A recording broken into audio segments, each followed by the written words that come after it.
Hey, what's going on, everybody? Welcome to another episode of Draft Capital here on the Nothing But Net channel on Dash Radio. I'm Stephen Gillespie, joining you guys after, a pretty late night last night. I was with Tyler Rucker of No Ceilings On, and we did a reaction to the Fabulous Friday that we got to see with all the fun games that happened all day long yesterday. Chris wasn't with me because he's a sane person and he got sleep and was responsible, but he's joining me again today. Fellow co-host here on Draft Capital. Chris, what's up, my man? How you doing?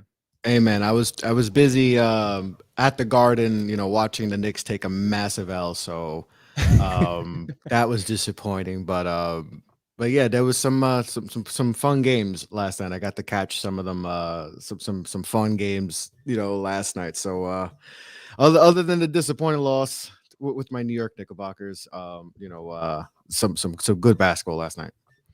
That's awesome, man. So what did you think of the Knicks game? I mean, obviously you mentioned the loss, but what was the atmosphere like? Did you have a good time at least?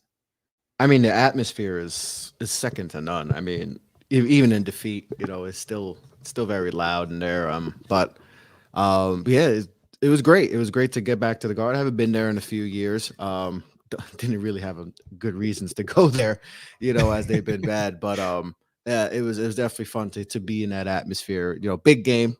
I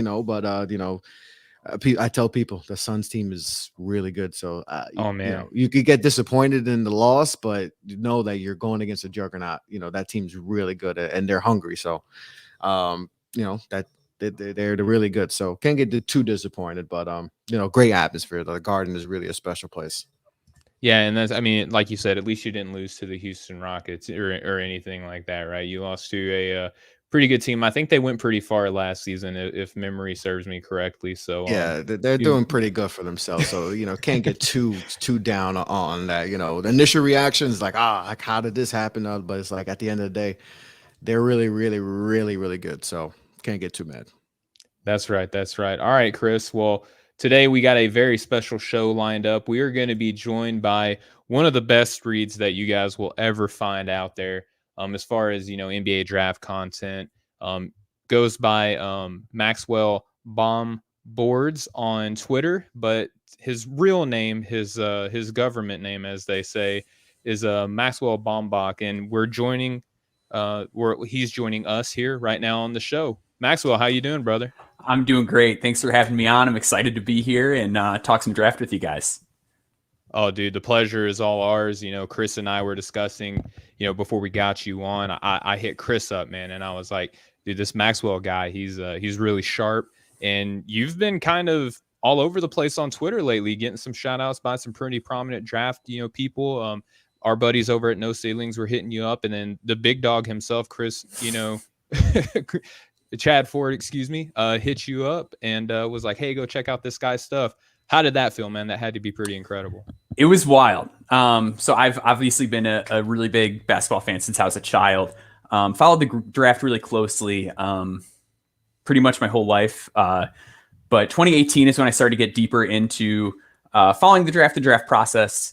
And then 2019, 2020 was when I started to first get into scouting a little bit, but I wasn't really doing anything with it. It was just something I was doing in my free time, would listen to podcasts, watch film, watch videos, watch as many games as I could.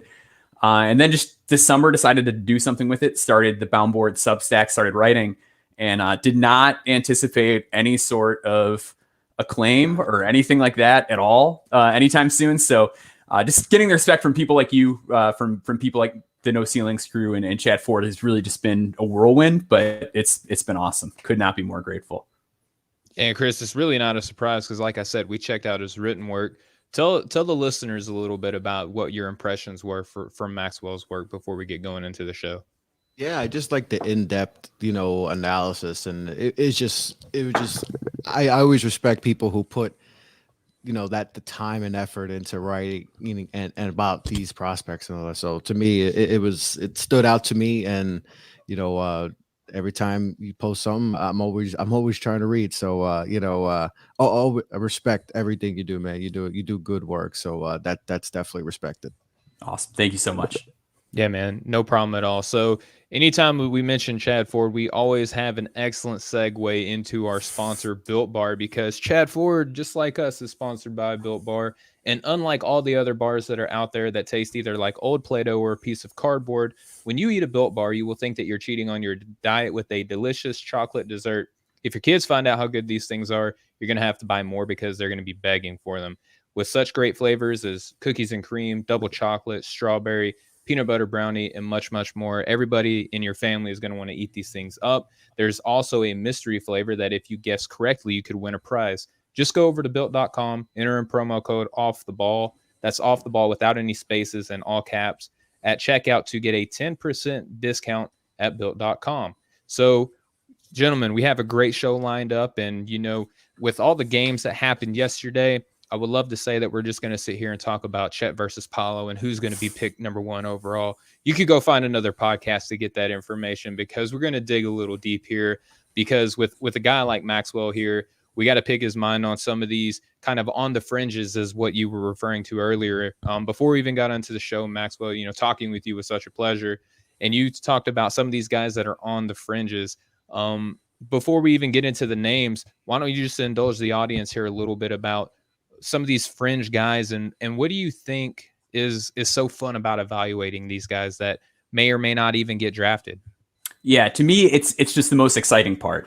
We talked before the show. The example I used was Jalen Green and Evan Mobley. Last year, whether you had those guys 2, 3, even 4 on your boards, the bottom line is whether or not you had one over the other. At the end of the day, you both thought they were going to be tremendous basketball players. And the fact is that's pretty easy to do. It's pretty easy to point at a player who is dominant at their respective level and say, I think he will be a good NBA player.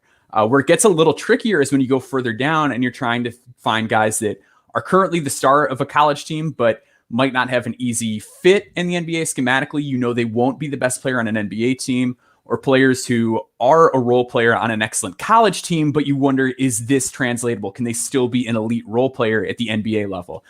That's a much harder evaluation. It's much harder to get, the difference between the 25th guy and the 40th guy on your board because the margins are just so narrow at that point, as opposed to the margin between, 1 and 15. There's a pretty big gap in terms of skill there. So to me, the fringe is so much more interesting, and especially guys like the guys that we're going to talk about today. A lot of them, their draft range is all over the place. Depending on who you look at, some people might say, hey, this is a first round guy. Other people, might not even be in certain top 100s, or they may be looked at as a guy who needs another year in school, another year overseas, what have you. So to me, it's just so much more interesting to try and throw those darts and hit correctly on players like this. Yeah, no doubt about it. And Chris, I mean, we talk about that on our shows all the time. That margin of error that Maxwell is referring to, it makes it tricky. And I think a lot of it has to do with, at the end of the day, what's your favorite flavor? Do you prefer playmaking point guards? Do you prefer, back to the basket centers? Some of us old heads, right? I say old heads, we're in our early 30s here, but, us old heads, we still remember the days of, where you had guys who would, back the ball down and score in the paint. Do you like 3-and-D? All of that has to do, or it plays a part a little bit in your bias, or what your preferences are as to where you would ultimately select these guys. So, Chris, we're going to be talking about a guy first off here, Keegan Murray. Just to put it out there, love his game. He was a part of an article that I wrote not too long ago about how I think that this year's draft class is going to be pretty pivotal moving forward because of the role of the big man and the perception that there is a lack of depth and talent there. Keegan Murray might be one of these guys, Chris, who can help address that need in the NBA. What are your overall thoughts about him, brother? You know how I like the back to the basket guys and guys who can do stuff inside, because I still value that. I know it, some people don't value the inside game as much, but I value I just like his style, kind of like it plays a little bit of a bully ball type of basketball, like, going downhill, but also can step back and shoot it, so he's someone that's very intriguing because he can have that inside out game that I really like. So he's off to an absolutely terrific start. He's absolutely just killing. What is he averaging? 20, 26, 27 a game, Almost, yeah.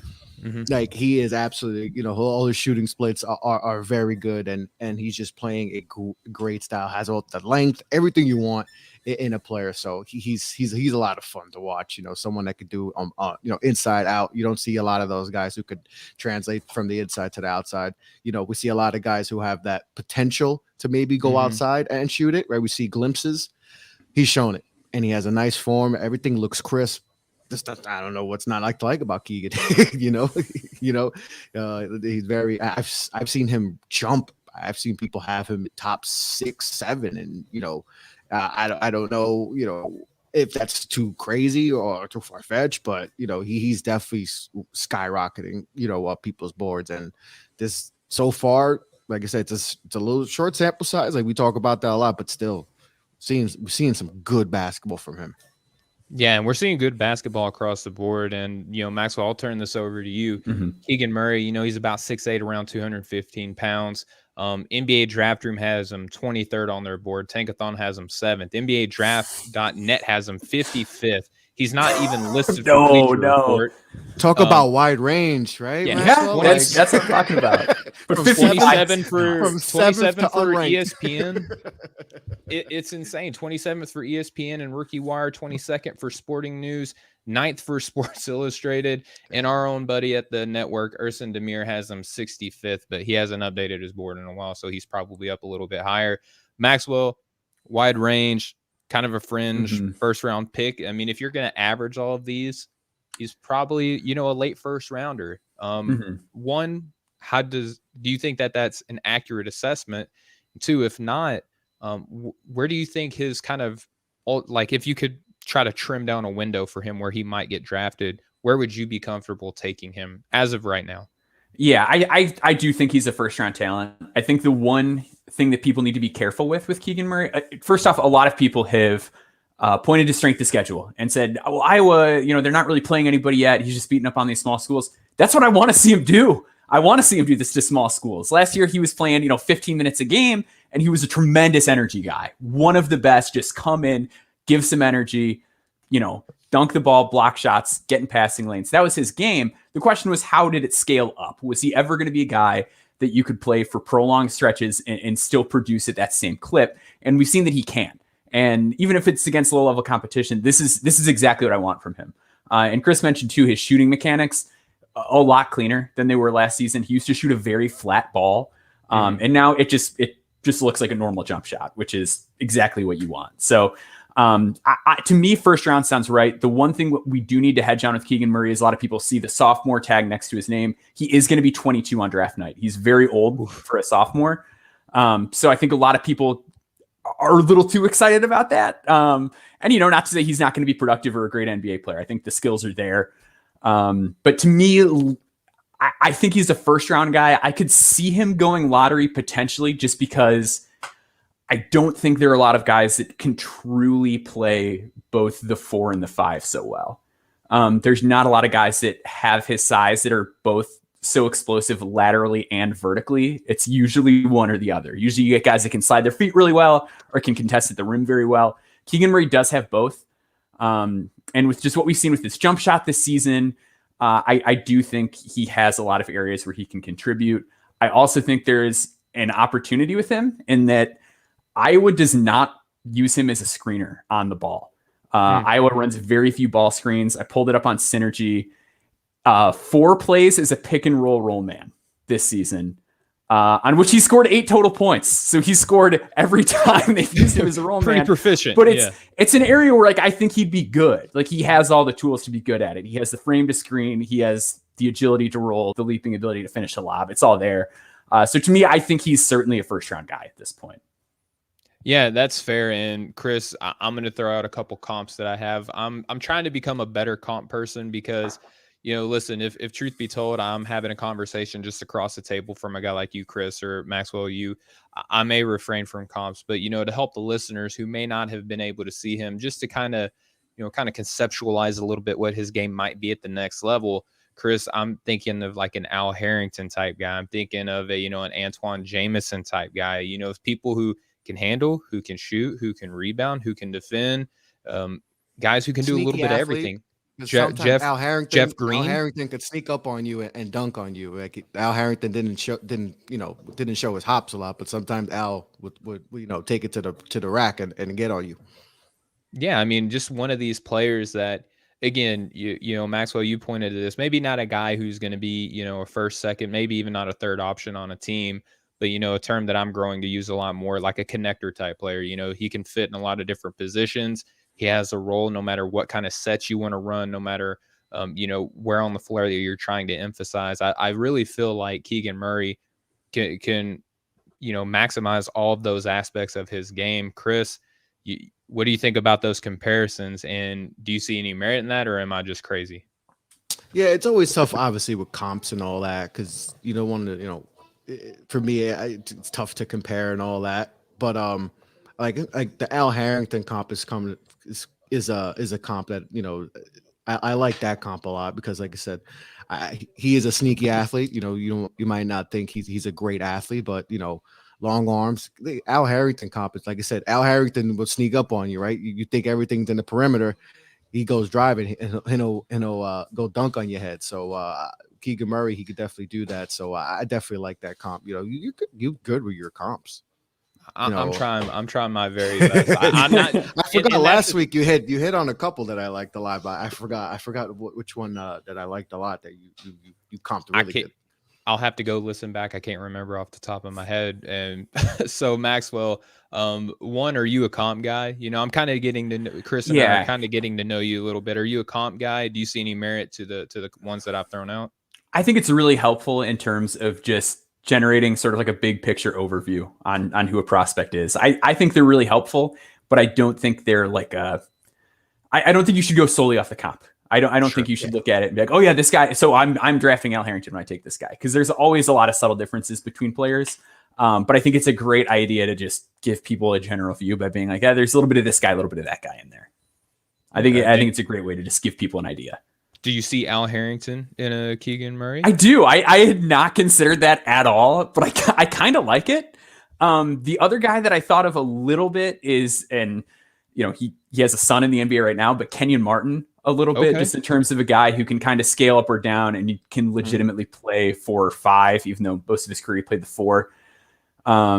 Just in terms of energy, athleticism, and kind of what he's going to give you. I do think, to your point about him, as far as where he fits in terms of pecking order on an NBA offense, it is harder for me to see him being like a top 3 option on a team, but I think he could be an excellent 4th option. Just because you feel comfortable with him putting it on the floor, but it's not necessarily something you want. Yeah. And the other thing is his passing is like the one potential big growth area for me. And again, it's one of those things where you don't really get to see a lot of it just because of Iowa's offense. We have no idea if he can pass out of a short roll or not, because they don't use him as a roll man. But there's like a little stuff that to me keeps him out of the lottery conversation for now. Was in the Western Michigan game. There was a play where he like grabbed a rebound, put it on the floor, and just did not look to his sides at all. Just straight ahead, straight toward the basket. And the other team just swarmed him, and he threw up a layup and didn't go in because he had 3 guys covering him.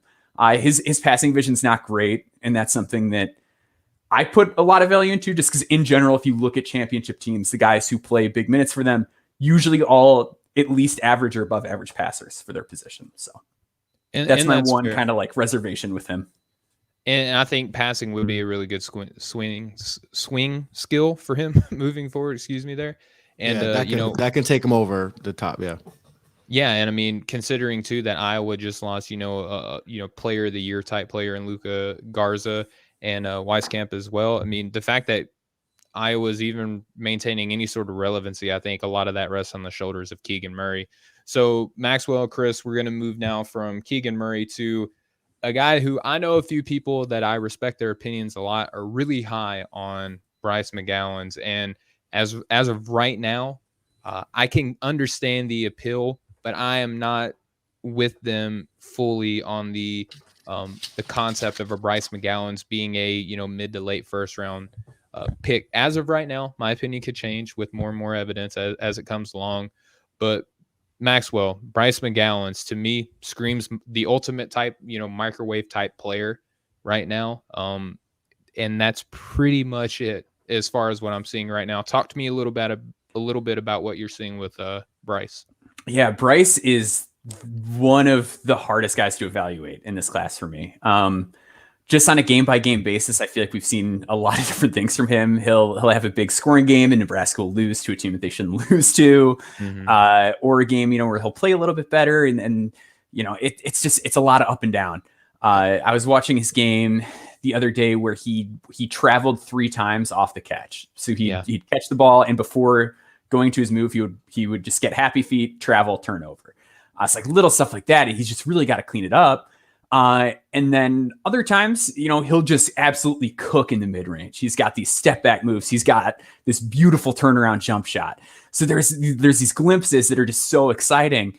And other times you're like, oh man, I'm not so sure about this. He's really inconsistent with his first step is another thing I've noticed too, where there'll be one play where it's like, oh, can this guy separate at all? And then later he'll catch it, just blow right by a guy, make himself thin, knifing through traffic and get an easy layup. So it's just so up and down with him that to me, he's kind of a second round guy right now. But yeah, like you said, it's the microwave thing. It's the scoring that's interesting. So the outside shot's going to be critical for him. Yeah, that outside shot is going to be critical. Right now, he's shooting 23%, not necessarily what you want to see from a guy that you're dubbing as, one of these microwave type scorers. He's shooting like 5 a game, right? Like 4 or 5 a game too. So we're seeing a nice amount. Yeah. Mm-hmm. Yeah, he's taking these shots. He's shooting 47% from the floor. So that's not terrible, right? That shows you that mid-range and around the rim finishing, that's there, right? He gets to the free throw line a ton too. Yeah. Like I haven't looked at the numbers. I think he's taking like 6 free throws a game though. So like if you look at his true shooting percentage, it's over 60. Yeah, and he's shooting 87% from the line, 17 points per game. So, I mean, it's not like he's not doing anything while he's out there on the floor. He's, again, just a scorer, Chris. So, looking at Bryce, he's 6'6", 175, not listed on Draft Room or Tankathon. He was number 10 on DraftNet, number 25 on Bleacher Report, 20 for ESPN, not listed on Rookie Wire or Sporting News, number 26 at Sports Illustrated, and our buddy Urson didn't have him on his board at all, and he did, I think, like 100 players or something like that, right? So another one of these, fringe players is Maxwell is continually just, I love the way that you put that, Maxwell, because that's a perfect way to describe all of these players. Chris, what are your thoughts on Bryce? I wanted to ask you guys a question because he's one of these guys that fits what I'm about to ask. We see the guys that are good free throw shooters, but they struggle from the outside. And you always hear like, good free throw shooters translate to good shooters. So I just want to get your guys' thoughts on that. And if you see this with Bryce and you think he can potentially be, at least an average 3-point shooter, because like you said, he is a very good free throw shooter. But do you believe in that when people say that, good free throw shooter can translate to being a good, perimeter shooter? Maxwell, we'll hand that off to you, man. I'm really interested to see your philosophy on that. I do think so. I do look at free throw percentage quite a bit. With Bryce, the thing that stuck out to me is the mechanic with his footwork on jumpers. It looks good. Some of the time he catches it and he's straight on and it's great. Jalen Johnson had this issue last year and similarly cleaned it up, where sometimes his feet just aren't pointed toward the basket. He'll catch the ball, feet won't be toward the basket, and it just everything body mechanic wise is pretty off at that point. But yeah, on the ones that he hits, it's so clean, and he has real mid-range touch. Like his mid-range game is just so beautiful that with a guy like that, I'm a lot more willing to buy it. Because if he can, hit those kind of step back shots and some of those fadeaway turnaround shots, I'm a lot more willing to say, oh yeah, he can clean up pointing his feet toward the basket, especially when he's shooting 87% from the free throw line. So I buy it with Bryce. I don't think free throw percentage is perfect, but I think it's a really good indicator, especially with a guy like Bryce, who's so good in the mid range. Yeah. And Maxwell, I'm just going to go ahead and say, I agree with a lot of what you just said.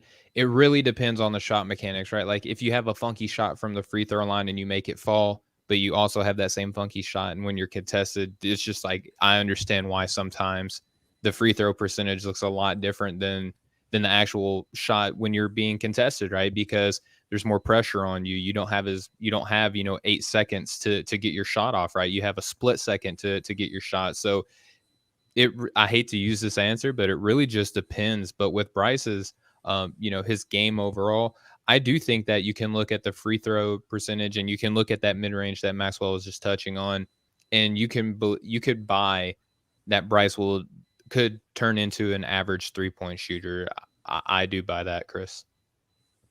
Yeah, and that's why because you hear that a lot, and I just want to get your guys' take on that because I'm kind of in the same boat. Like, and everything, like I said, when it's on, you see the mechanics, everything when he's on, it does. So it's just a matter of it's just a matter of fixing it up, at the next level, and if he fixes that up, then you can get yourself a nice, someone that could shoot high 80s as a free throw shooter, and someone who could shoot maybe 35-36% from three. So that's just wanted to get your thoughts on that, guys.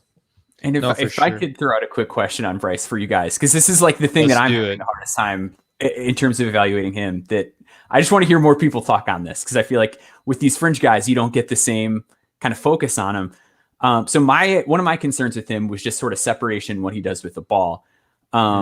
What do you think he needs to do to maintain a role on an NBA team? Because like as a microwave kind of guy, I feel like those spots aren't easy to come into. Like I feel like he's probably not going to be drafted by a team that's like, hey, you're our sixth man, come to the game and take a bunch of shots. So like, what do you think his path is out of the gate? Because that's just what I've kind of struggled with him. So I think path out of the gate is going to be a young team who is like, I could see an Oklahoma City, I can see an Orlando, I can see a Houston, a team like that. Or if Indiana decides that they want to rebuild and they just take a flyer on a guy like Bryce and be like, hey, this is, we can look to the future and see Bryce down the line. I think his path is going to be kind of a pick and roll kind of wing. I don't imagine him at the next level being isolation heavy and trying to be his guy off the bounce. I think that it's really going to be pick and roll dependent. And maybe he's going to have to work on his cutting too. But I mean, you look at his frame, and we haven't really seen a lot of cutting already right now with him at Nebraska. But I think he's going to have to work on that, I think, at the next level, because I don't see him, like you pointed out, Maxwell, as being a guy who's going to take his guy around a corner, right? Like I could see him being an all right step back guy, but how do you maximize that, right? Is you create separation with a big body. And I think that is going to be his ideal path as a team looking at him, taking him and putting him in a lot of pick and rolls, because his handle, it's not the best. I'm not going to say that, but it's definitely, functional. I look at his handle and I see that it can be, that he's capable of using that to help create separation with a pick and roll. Yeah, I think it's just a matter of just getting him being consistent. Not be able. He tries to do a little bit too much, and the next level, you're not going to be able. He's not going to be able to do what he does now at the NBA right away. So sometime in the G League, get the mechanics fixed up, getting stronger, because he is a pencil. What is he, 6'8"? And listen, and Steven, we talked about this, like guys are going to get stronger. I truly believe, once you get to the league and I don't know about Chet. Chet is super really skinny. We're not making this a Chet show. Leave Chet alone. Chet needs to eat some Captain Crunch or something, man. Some Built Bars, some fatty foods, get some McDonald's in that. But other than that, obviously he's a great talent. But obviously next level is going to get stronger. Fix up the mechanics. I think regardless of what team you get, spend some time in the G League, fix up the mechanics, and just know you just can't do all the ISO stuff and all that. But there's some things you like.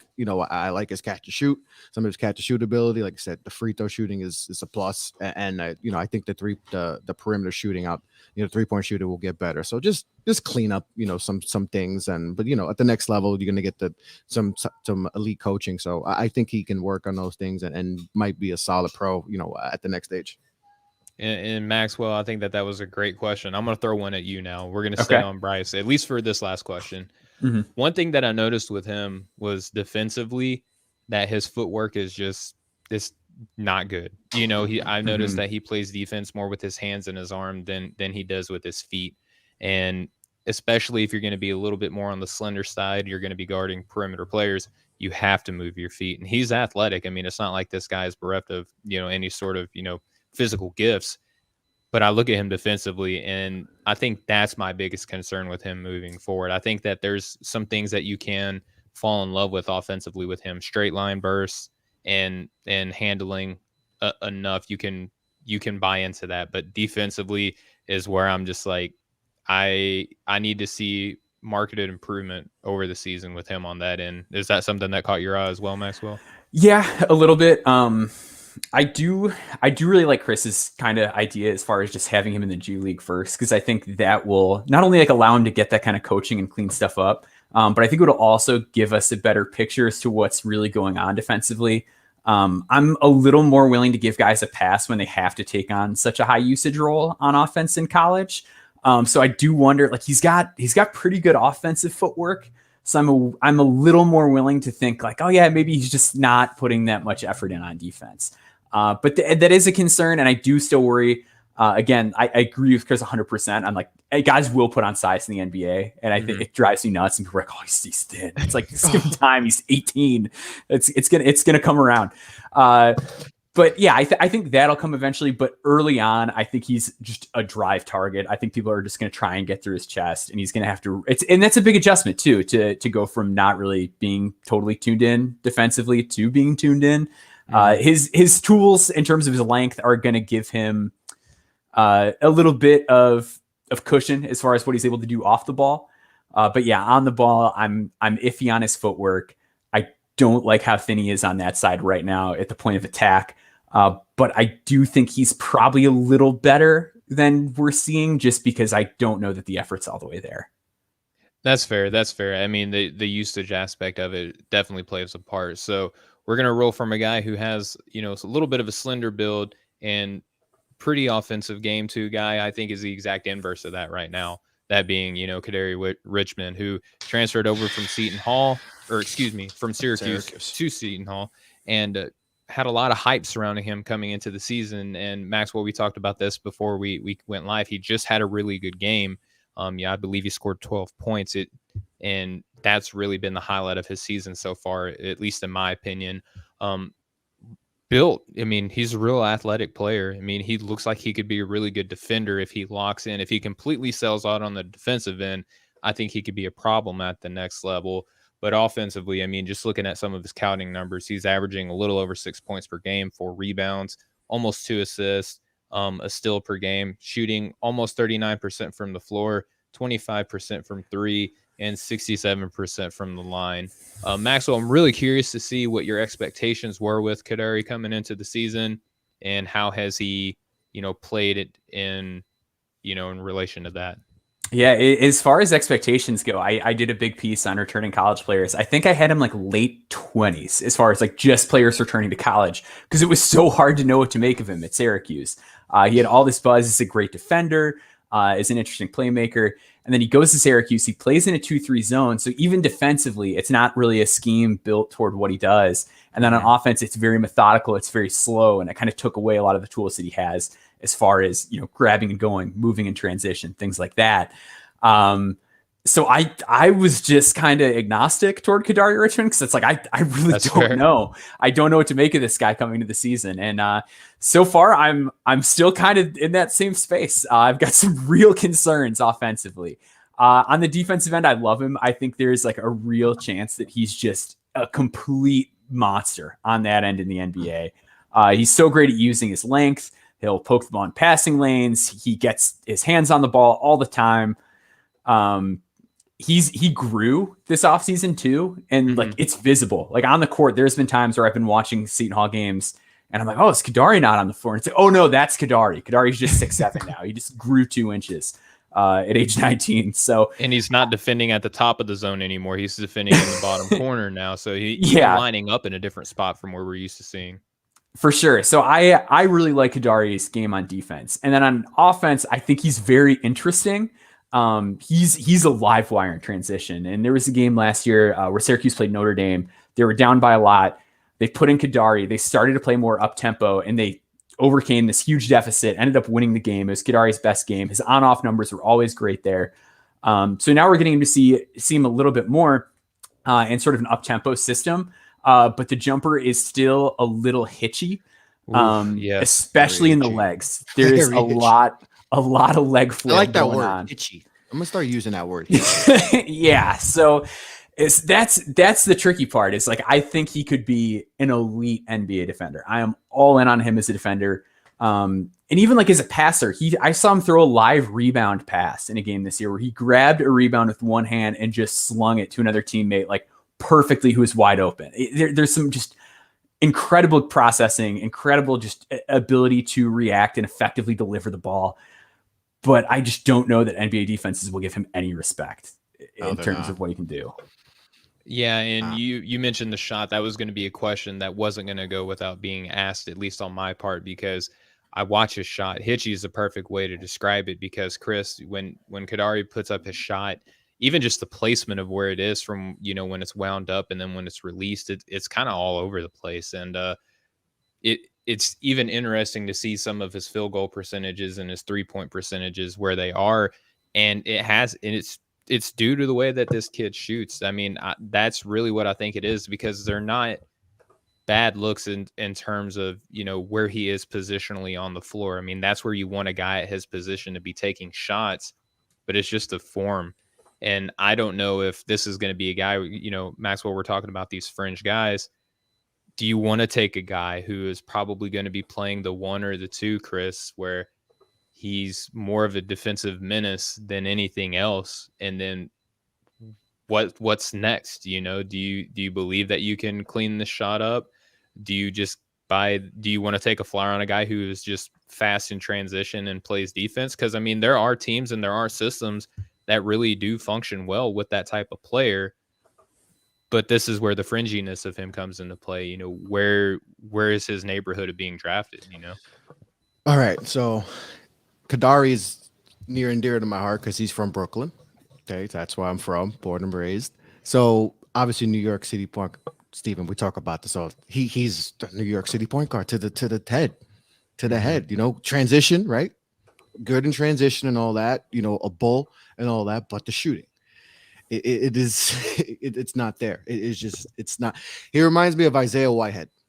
Remember Isaiah Whitehead? Yes. All right. And I mean, I've seen them in tournaments together.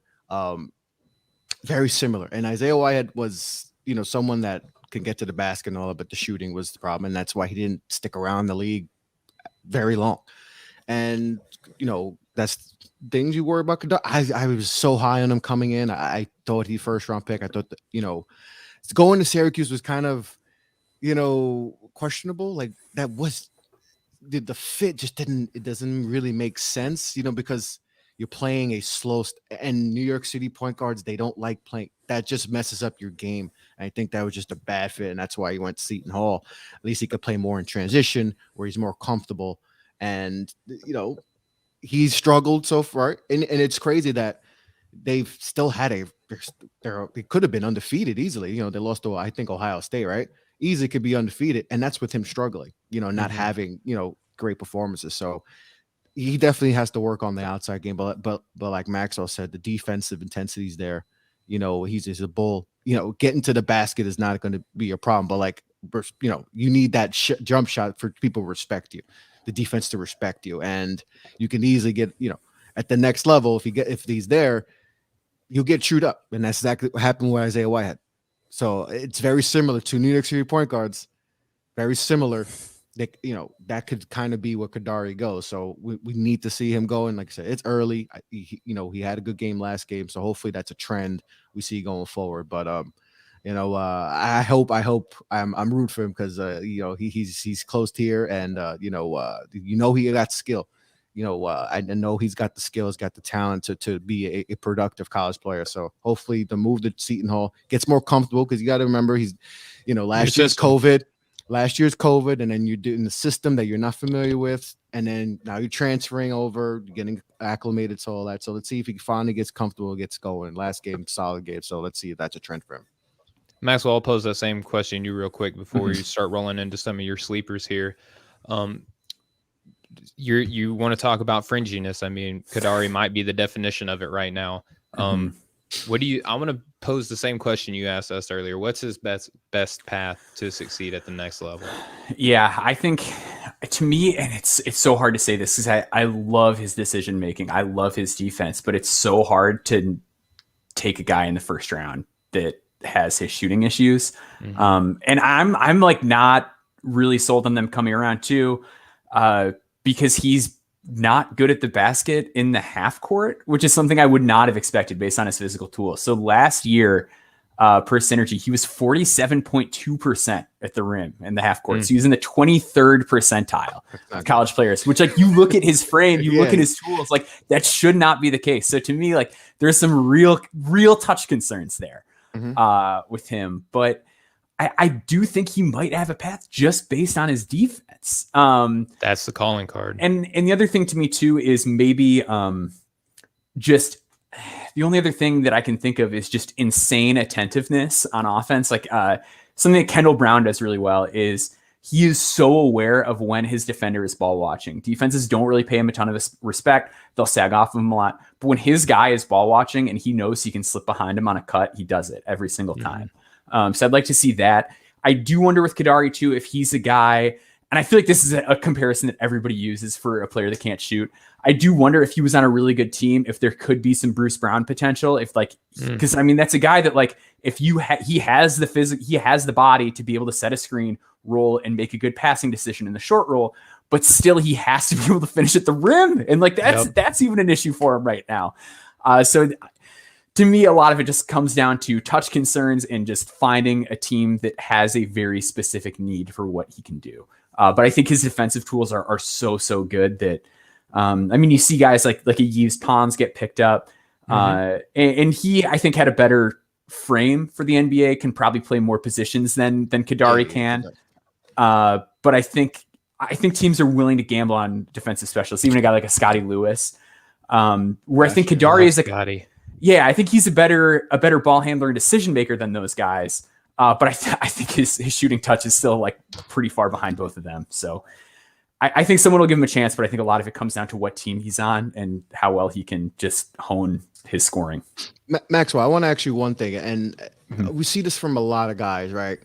There's that you play in high school, you're playing that, up tempo, usually an up tempo style of basketball, right? And you go to college, right? Stephen, we talk about this so many times, right? And I've talked about this relentlessly.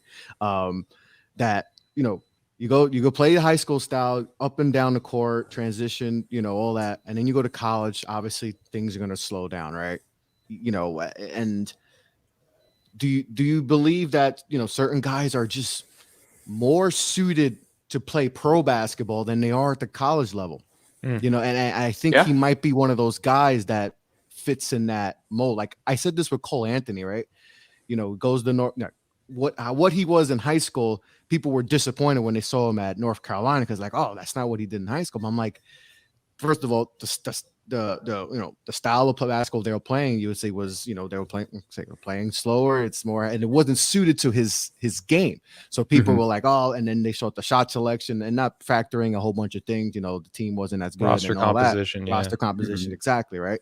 And then now we're seeing him in year 2 excel, and they're like, oh, where'd that come? I was like, no, if you could see that he was one of those guys that his game is more suited in the pros than it was at college. So I'm not saying this is for Kadary, but do you see that with a lot of guys that you feel like when you're scouting a guy, do you like, okay, I don't think it's working because it's the college system, but at the next level where it's more free and you're playing in more transition, right? And it's more open space, not a lot of zone and all that this guy can actually flourish better at the pros than he was in college, For sure. And I think a lot of it, something that I've tried to kind of hardwire into my head a little bit is with guards, fast guards specifically that have good frames. So like a guy like Jaden Ivey, when he has the continuation rule, is going to be devastating. There's so many plays where he just burns the guy off the dribble and guys just foul him. So it's like, all right, cool, inbound the ball now. Like go do that instead of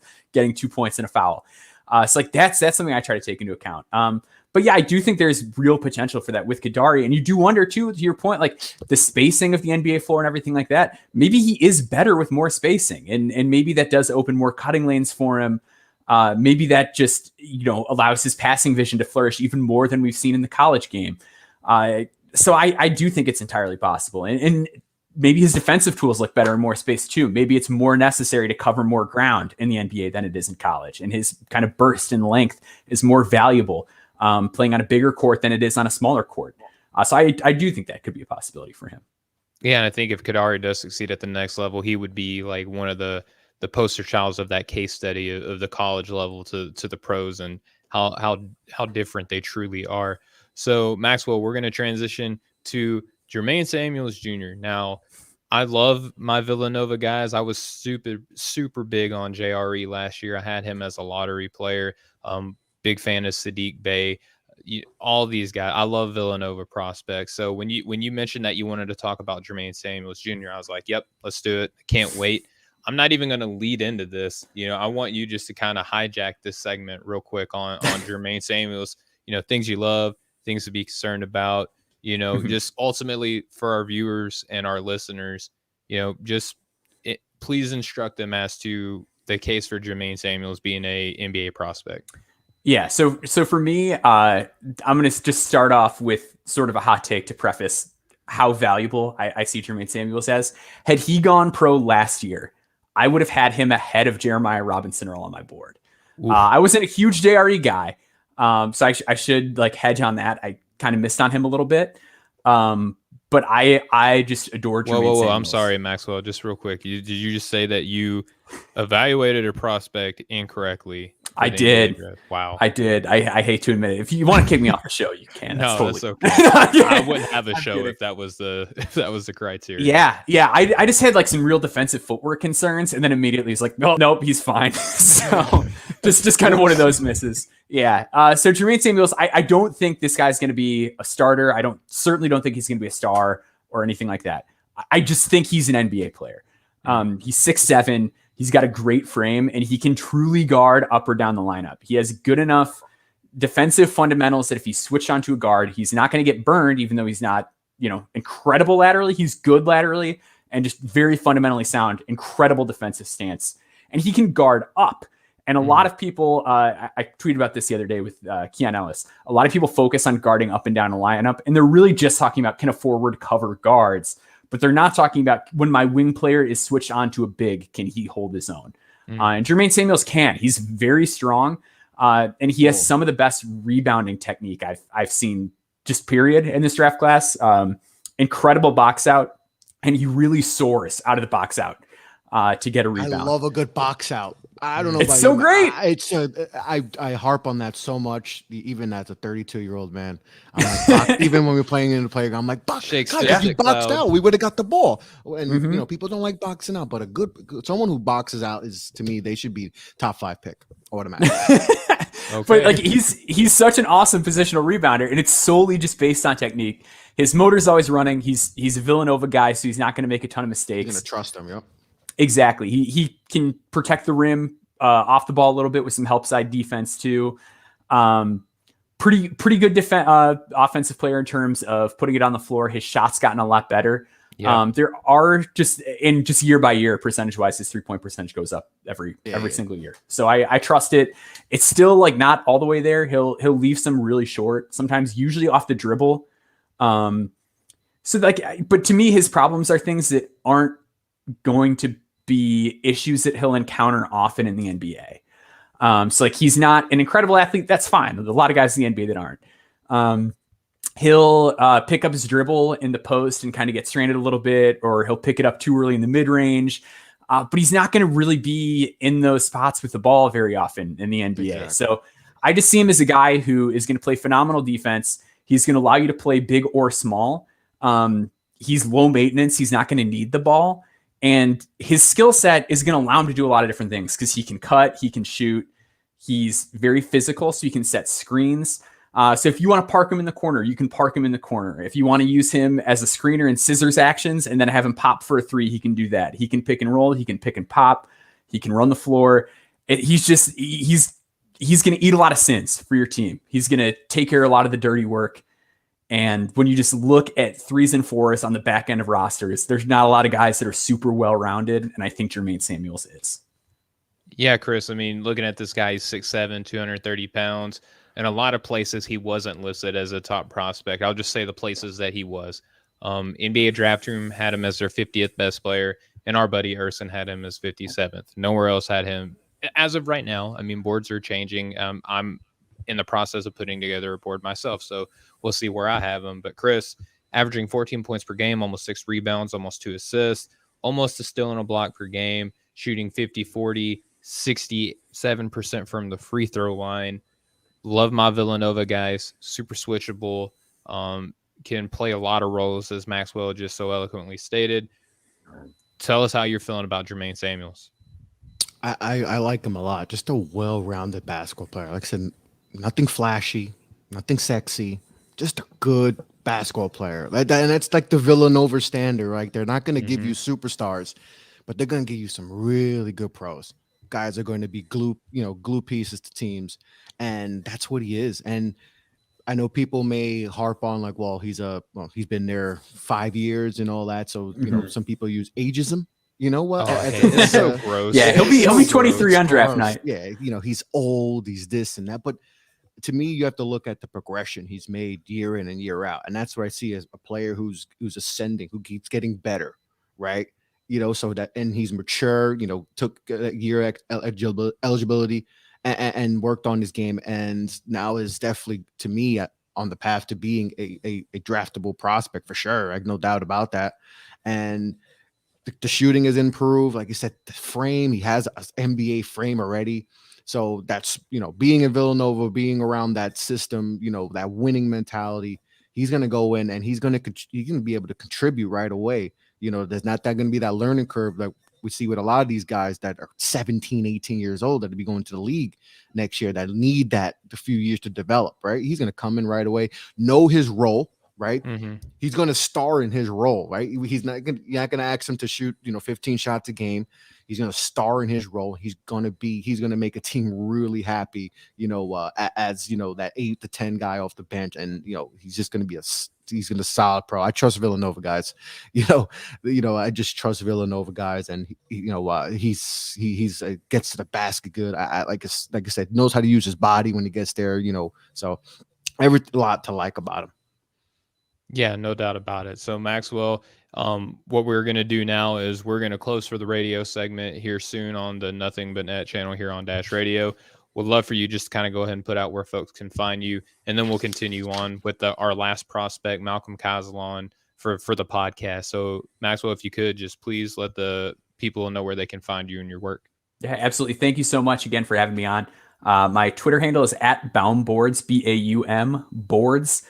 You can find me there, and then BaumBoards.substack.com. Give me a subscription there. Helps me on the metrics, search engines, all that jazz. And then you'll get everything I write straight to your email. So check me out over there. That's where all my writing is. And you won't regret it. I mean, Chris and I, we're both, we subscribe. We love it. We read it whenever we get the email notifications. I check you out, man. Like, not just grateful to have you on the show just for content, but, I'm a fan of your work, brother. So, really appreciate you coming on, and for everyone tuning in on the Nothing But Net channel on Dash Radio, appreciate you all listening. If you want to listen to the rest of the podcast, we just got one more prospect that we're going to break down, that being Malcolm Cazalon. You just go anywhere you get your podcast, look up Draft Capital. You'll see that Chris and I are both the names there for that podcast. Subscribe. You can listen to this, and you'll get more great content than what we've already given to you now. So, fellas, we're going to get into the last prospect that we just said that we were going to. And if you're coming over from the Nothing But Net channel on Dash Radio, appreciate you all checking out the podcast. We're here with Maxwell Baumbach of, BaumBoards, does great work, a really good NBA blogger, or NBA draft blogger, I should say. And last prospect, Malcolm Cazalon. Chris, we talked about this guy earlier on in the year when we had Tyler Rucker on the show, talking about some of the top international prospects. It's really hard to have an international prospects discussion without mentioning Malcolm Cazalon, a guy who's flirted with the NBA for a couple seasons now. And I've seen his name a few times. And I think this is the year where we're going to see him actually make the jump, and it looks like he should anyway. Maxwell, Chris and I were so happy to hear that you want to discuss him because, separately, we love him, you love him, and you mentioned him without any sort of, prompting from us. So let's go ahead and talk about Malcolm, man. Why do you love him so much? Yeah, so I'm a big believer in prospects that have improved upon their flaws. If a guy has stuff that they're not great at and they get better at it, that's a big appeal to me. It shows that you care. It shows that you're invested in your game, that you care about it, and you're willing to put in the work. That has absolutely been the case with Malcolm Cazalon. Similar to Jermaine Samuels, he's a guy whose three-point shooting percentage has gotten better every season. I believe he's increased the volume too. I'm not positive on that. Okay, yeah, great. Thanks for the back up there.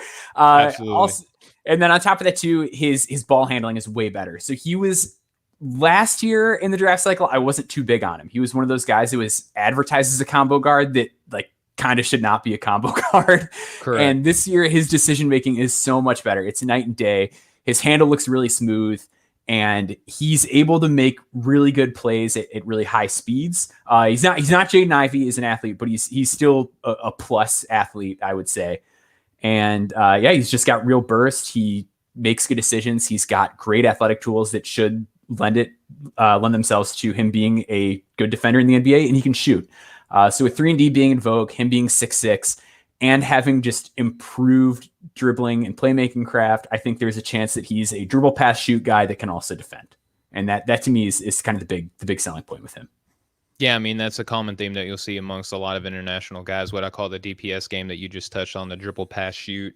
Not a lot of people are high on him, as we keep talking about with these fringe players. The only places that had him listed on their boards right now were NBA Draft Room, where they had him 86th, and then our buddy Ersin Demir had him 37th. So, I mean, even the two places that we got our information from, pretty wide range here. Chris, when we talked about him on the show, I had roughly thrown out a Albert Burt comp. Alex Burke, yeah. That's how, because I was thinking, I'm like, you did a beautiful comp. And I, my brain being my brain, I forgot. And I was like, who was it? I remember thinking a lefty version of this player. And then you just said Alex Burks. And I'm like, that's how I remember. That's what his game reminds me of. He's a lefty Alex Burke, someone that's, going to have flashes, right? You're going to show like, wow, like he's lighting it up, and he's going to have, his where you're like, oh, 4 points, and it's like he's going to be that type of player, right? He's going to be kind of like a microwave, on and off, all that type of player, but like a lefty version. And but like Maxwell, like you said, I like guys who work, like get better and improve on their game, right? We're seeing that progression, right? He struggled the first few years in the international, and then just works on his craft and gets better. That's why, that's something I like to see, guys who continue to go to get better year in and year out. So that's one thing I've seen so far early in the season. I think he's 8 games in, showing that improved playmaking and all that. So that's why I think he's definitely, his buzz is going to grow a lot more than it has, the last few cycles that he's been in. Yeah, I think it helps too that he's playing with Jovic, who like had a slow start. Yeah, so he's kind of like, oh well, this guy's picking up the slack. So I think that was big for him. Yes. Yeah, and I love the pairing between him and Jovic. I mean, we could spend a whole podcast on Jovic. We're all pretty high. I could do a 24/7 show about Jovic. I could do 24/7. Love his game a lot. Marathon. Jovic marathon. I could do just straight 24/7. So Maxwell having averages right now of almost 11 points per game, over 2 rebounds, almost 3 assists, shooting about 43% from the floor, almost 40% from deep, and 74% from the line. So those indicators that the shot is for real, as opposed to just what we're seeing here, the percentage as listed off. You and Chris spoke about this guy has literally grown and developed as a shooter every single season. And I think that's what scouts were looking at his game. Like, okay, you're a combo guard. We got to see the shot. We got to see the playmaking improve too. And I think both of those are areas where, I mean, this guy's still young, right? And that's things that Chris and we talk about a lot, is even though this isn't, a diaper dandy freshman or an 18-year-old MVP over in Europe, some of these guys are going to take a little bit of time. And it looks like Malcolm is going to be one of these guys that can come over finally and look like he has a place in the NBA this season. Let's talk about just last thing on him. Ideal path for him coming over. He's probably not going to be a first-round draft pick, so probably going to be a guy that a team is going to take in the second round, is what I'm thinking best case scenario is for him right now. Stash? Maybe draft and stash. Yeah, I'd be okay with him being a stash guy. If as long as like his minutes stay consistent over there, I think that'd be totally fine. It's a great team. It's a young team. It's always a prospect-heavy team. So I think it would be a situation where if he were to stay with Mega for another season, I think it'd be great for him. He'd probably just have an increased role, and that would be it. So I would not be entirely opposed to that. One thing I kind of would prefer to bring him over, just because in the Adriatic League, I've noticed that they're very quick with the whistle there. So I wouldn't mind putting him in the G League just to get a little more used to the physicality. But I'd be totally fine with him as a stash, just given the situation with Mega. Chris, I'm all about that idea. I do think in terms of just NBA, I think it's just continuing to progress. Like I don't think the holes in his game are that glaring unless the shot just happens to be way behind what the percentages indicate. That's the only like real impediment I could see. I'd like to see him get a little better off the bounce. Sometimes his shot is like a moon ball off the bounce. Sometimes it's a little flat. And then on defense, there's times where he gets kind of antsy with his footwork. He'll take like a lot of steps or not enough steps. So just kind of being consistent with his footwork on that side, not being over eager and not being too passive. But I mean, he's a 20-year-old combo guard. Like that's not an uncommon problem for guys in his shoes to be dealing with. So I think the path for him is just getting that foot in the door with an NBA team because everything's there. The improvement's there. He's a good athlete. So I think there's more that you can draw out of every single aspect of his game too, which is great. Yeah. And that's pretty much all that we have on the docket for Malcolm Cazalon, which ultimately will bring us to the end of the show. But Maxwell, before we close out, first off, just want to say thank you so much for being on. I'm in the midst of putting together my big board, a very loose big board that's going to have, 60 plus players. And it's going to be a work in progress. But one thing that I noticed while I'm doing this, Maxwell, is that there's such good talent in this in this draft class that I don't think that was being discussed enough coming into the season. Are you seeing that same thing? Like how pleased are you so far on the early returns of this year's draft class? Yeah, I'm really excited about it. I think just the quality of college basketball has been unreal. So good, man. Like I'm almost kind of grateful in a way that there's not a ton of like top end international talent because there's so many college guys that just keep popping up. And there hasn't really been any college guy where it's like, oh no, this guy's just not an NBA player. Like all the top guys that are at least showing some things that are interesting. Even a guy like Caleb Houston that's struggling is like showing interesting pick and roll passing and things like that. So it's like, oh man, like if the shot comes around, then he's really good and stuff like that. So it's been a great draft cycle. And on my side, I keep a super small big board that I just expand week by week. So I don't want to put anybody on my board that I'm like not certain is an NBA player until I do the giant top 100 right before the draft. So I do have this very loose board though, and I'll occasionally throw it into a numbered Word document. In my file that I keep it in right now, it's not numbered just because I don't want to think about numbers at all until we get closer. And I'll throw it in. And I'll be like, oh my gosh, like I love this player. And he'll be like 45th. And it's like, man, like there's really that many guys in this draft class that I feel like could really contribute in the NBA. So the college season being as good as it's been, it's just been awesome. Yeah, Chris, we got good college ball. Not to mention too, the G League is a thing, again this season. And now we have the beginning seasons of the OTE, and there's players over there that are grabbing people's eye too. Chris, before we close out, just how pleased have you been with the early returns on this draft scouting process? And it feels like we're so further along because of the good the amount of quality games that we're seeing already this early on, but we're still young, man, and there's going to be a lot of basketball in front of us. Like how pleased have you been so far with the early returns on this draft cycle? I mean, anytime you dive into the draft cycle, it's fun, rather early in the process, like we've talked about last time, like it's fun doing, like we did the mock draft last week, like, and it's going to change, when we do 2.0, 3.0, 4.0, it's going to change. That was just the lottery. We only did. That was just a lot. Yeah. So like, but as we get to 4.0, it's going to be fun seeing like how much it changed because it's going to change drastically, right? It happens every time, right? You like guys in the beginning of the year and then things change, right? There's going to be a guy that we not even in our minds right now that's going to come up and be a lottery or a first round prospect, and this guys who we thought were going to be top 5 that drop to the second round, right? It happens all the time. So to me, that's the fun part, is trying to see who those guys are, who are those diamonds in the rough, because we all know Paolo, we all know Chet, we know Jabari, we know Jalen, we know the top of the top, but it's finding those other guys, those diamond in the roughs in those, in the MEACs conferences and these lower conferences,